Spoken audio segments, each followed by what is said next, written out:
The 3 floors of silence. Working the night shift in a downtown office building always came with its own risks, but I had grown used to the solitude.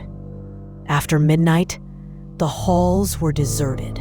Silence ruled everything, and the fluorescent lights gave off an almost oppressive glow. The calls at the call center dropped drastically, and time seemed to crawl in slow motion. It was a stable job, and I needed the money. I had learned to ignore the strange plumbing noises, the creaking metal structures, and even the occasional footsteps that echoed when I was supposedly alone. But there was one thing I couldn't ignore: the 11th floor. Or rather, what used to be there before it was sealed off. 2 weeks earlier, a coworker, Venetius, had vanished without a trace. Security cameras had gone offline. No signs of forced entry. No plausible explanation. They said he had gone up to the 11th floor by mistake to fix a supposed electrical issue. Since then, the floor had been shut down, and we were told to pretend it didn't exist. All records of it were wiped from the building systems, as if the floor had been erased from reality. Most people acted like it didn't bother them, but you could feel the tension, like something upstairs was still breathing. That night, it all started with something stupid. I forgot the key to my locker. A small mistake, but it meant I had to ask the janitor for help. The old man who stayed in his glass booth on the ground floor, always half hidden behind steam and shadows. He barely spoke, always hunched, with sunken eyes, like the weight of the building rested on his spine. Without saying much, he handed me a heavy, rusted keyring with dozens of keys, some with faded ribbons tied to them. Use what you need. Just don't touch the one with the red ribbon. That was it. A casual warning. But of course, it stuck in my head. When I got back to the 9th floor, where my station was, I couldn't resist. I took the red ribbon key, just out of curiosity, just to see if it even worked. I got into the elevator and inserted the key into the maintenance panel. The screen blinked, went dark for a second, and then something strange appeared. 13th floor. That shouldn't have existed. There wasn't even architectural space for it. But there it was, blinking, waiting for me to press it. And like a fool, I did. The elevator rose slowly, almost like it didn't want to go there. There was no usual mechanical sound. Everything felt muffled, like it was wrapped in cotton. When the doors finally opened, I found something that defied all logic. The 13th floor was clean, impeccable. The lighting was soft, almost comforting. No furniture out of place, no dust. It looked brand new, like it had just opened for business.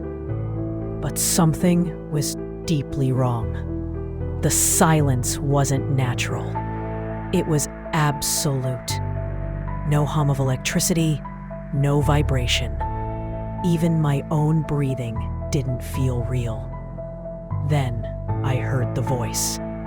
My voice. Weak, trembling, echoing from somewhere down the hallway. Help. I froze. The sound came from one of the closed offices at the end of the corridor. Every step I took made an exaggerated sound, like a thunderclap echoing through a cave. As I approached the door, I saw something moving behind the frosted glass. A shadow, tall, matching my silhouette, standing still. The doorknob was ice cold. When I turned it, it wouldn't budge. The lights in the hallway began to flicker. Slow, uneven pulses, like a struggling breath. And then, suddenly, the door opened on its own. Inside, the room looked exactly like one of the meeting rooms from the 9th floor. But there was something else. A mirror. A massive mirror covering the entire wall, reflecting the room. Empty. I was standing there, but my reflection wasn't. In the spot where I should have been, someone or something was sitting in a chair.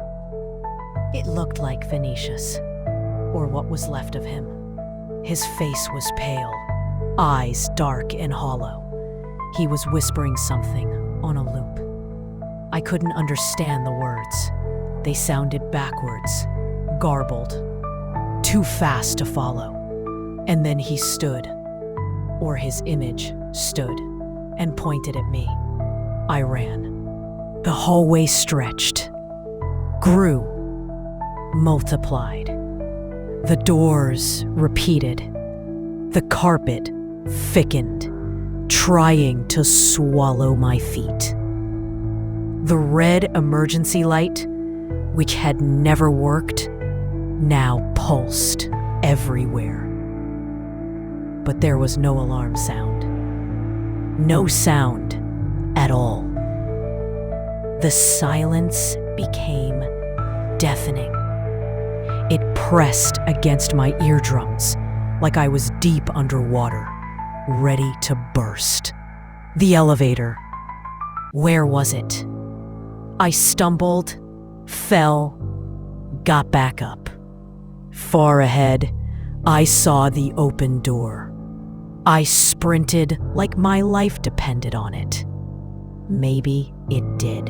When I got in and smashed the button for the ground floor, I felt something touch my shoulder. Gentle, cold, a presence that didn't want to be forgotten. The doors closed. The descent took longer than it should have. When I finally reached the lobby, the janitor was waiting. His sad eyes stared at me like he knew exactly what I had done. He said nothing, just took the keyring from my hand slowly, almost like a ritual. Since that night, something in me has changed. My reflection sometimes lags. The voices at the call center sound distorted, like they're underwater, and more terrifying. Sometimes when I'm alone in the elevator, the 13th floor button flickers, just for a second, before vanishing. There are no records of that floor, no blueprints, no proof, but I was there, and I know something is still watching me from within the silence.